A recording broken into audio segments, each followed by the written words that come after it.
There Will Be Blood is a 2007 film directed by Paul Thomas Anderson that won Best Picture, got tons of critical acclaim, and it is widely considered one of the best films ever made.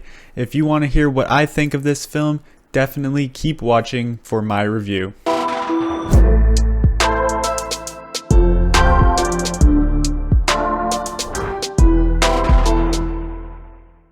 Hello ladies and gentlemen, my name is Dominic from Dominic Talks Movies, the best place to talk about movies. Today I'm going to be kickstarting my review series back up again. I want to kind of get back into the swing of things, back into that YouTube grind, and what better way than to start with a movie review of a film that is fresh in my mind and a film that I personally loved.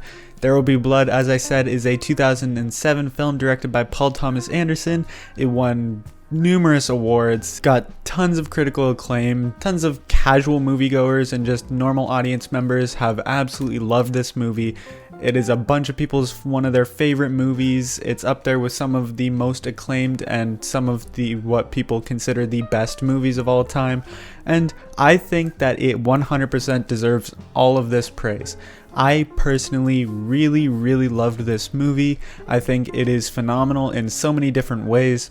I think upon first watch, I don't know if I can necessarily confidently call it a masterpiece yet, but it is definitely close. I think for a film to be genuinely a masterpiece, I have to watch it at least twice and be very confident both times that it either got better or was already basically perfect and it didn't get any worse on rewatch.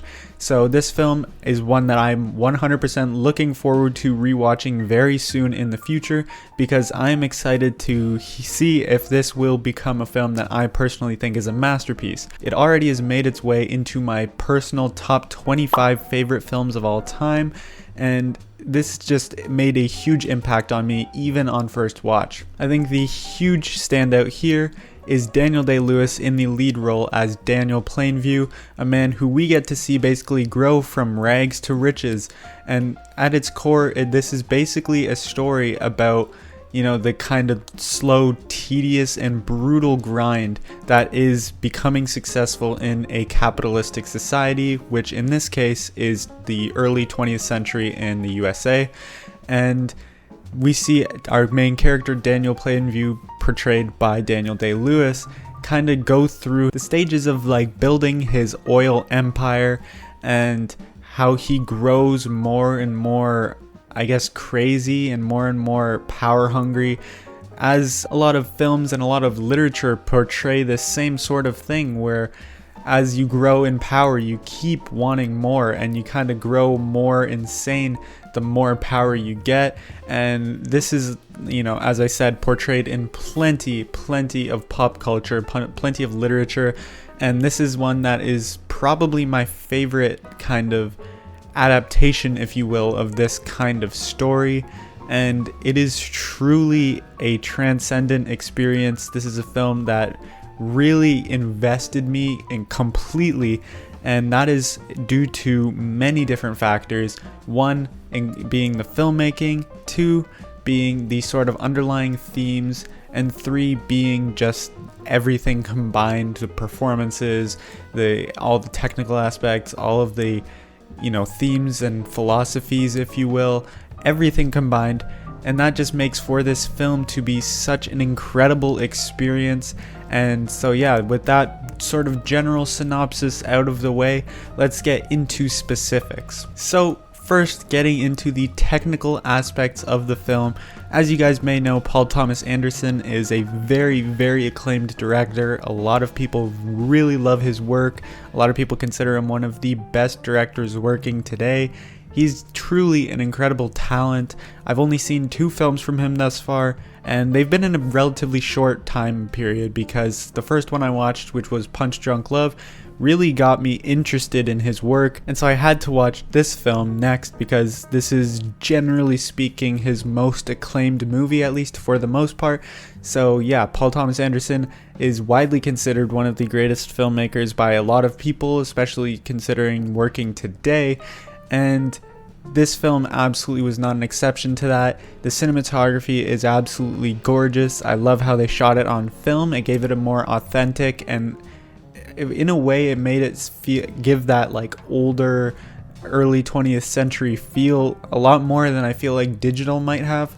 I have nothing against digital, for the record, but I feel like this kind of, the graininess of the film really gave it that, you know, older vibe, and I thought it worked really, really well. The cinematography, as I said, was very fantastic.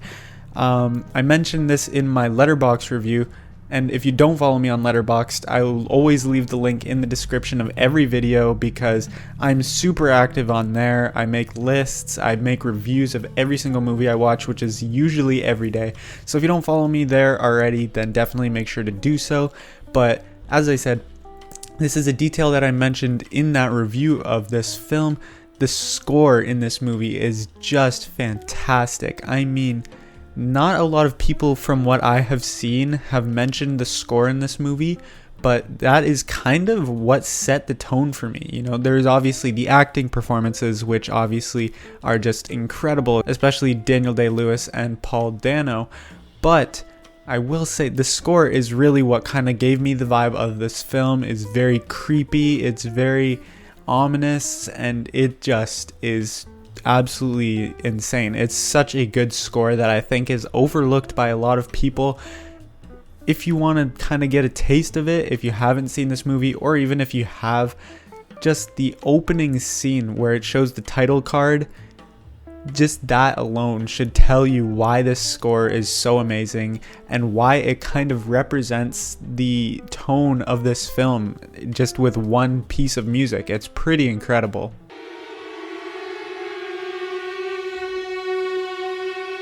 Also, the direction in this movie is absolutely fantastic. While there were parts that were kind of lower points in the film, that was very, very few and far between.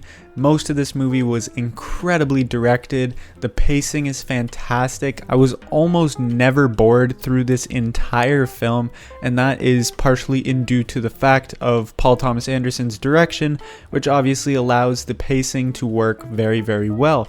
I will say though, one tiny flaw with this film is I think that there could have been parts that were cut out. This film could have been just a little bit shorter. I think it's like 15 minutes, maybe 20 minutes shorter. This would have been almost a perfect movie in my opinion.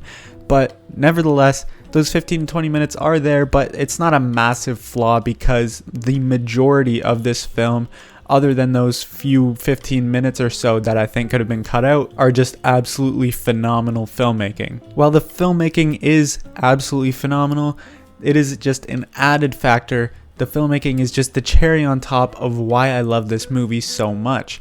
I think the underlying themes and philosophies of this film is what kind of held my interest for the majority of the runtime and kind of keep me thinking about this movie for the hours since I've watched it. Obviously, as I said, the story is about kind of the brutal and vicious grind of becoming successful in a capitalistic society, but it does have those underlying themes of greed, the lust for power, religion, all of which are very prominent in the film and dissected incredibly well. Like every single theme in this movie is explored in some way, and I think that is just such a great thing. I think it's not one-noted at all. It has a bunch of different themes that are very, like, all of them are just as interesting to watch on screen, and I think it's just absolutely phenomenal. The way it builds these characters, these themes, and these story arcs is just absolutely amazing, and as I said, that is mostly what held my attention for this entire really long runtime. I did not think this film would be as emotional as it was. There was quite a few scenes that made me quite emotional and heavy-hearted, but the one specifically that almost made me tear up and cry was the scene near the end of the film when he was talking to his son when he was all grown up, and his son was talking about moving to Mexico. I won't spoil anything other than that, but that scene just was gut-wrenching. That made me like almost cry. And this film, it is partially due to the fact that this film has built these characters, has built their relationship. Like, you know, Daniel Plainview as this guy who almost hates everyone except his son, and this scene just really just tore my heart in two. It was crazy to see that happen, and that would not have been possible if it wasn't for the amazing storytelling before that point. Overall, There Will Be Blood is a brutal depiction of capitalism, greed, and the lust for power, and how it can overtake someone completely. This is a phenomenal movie, one that I highly recommend any filmgoer should see. I think maybe not for every casual filmgoer, but if you pride yourself on loving film and even liking to dissect it, review it, critique it, I think this is a must watch, a near masterpiece of a film that I need to rewatch soon. I will give There Will Be Blood a 95%. And that is going to do it for my review of There Will Be Blood. If you guys want me to continue watching Paul Thomas Anderson films, maybe for a ranking, definitely let me know down in the comments section, because I honestly am fully open to that. I want to get back into the YouTube grind, and I think a Paul Thomas Anderson ranking would be a great way to do that. Anyways, that is basically gonna do it for the video. I will see you guys all in the next one.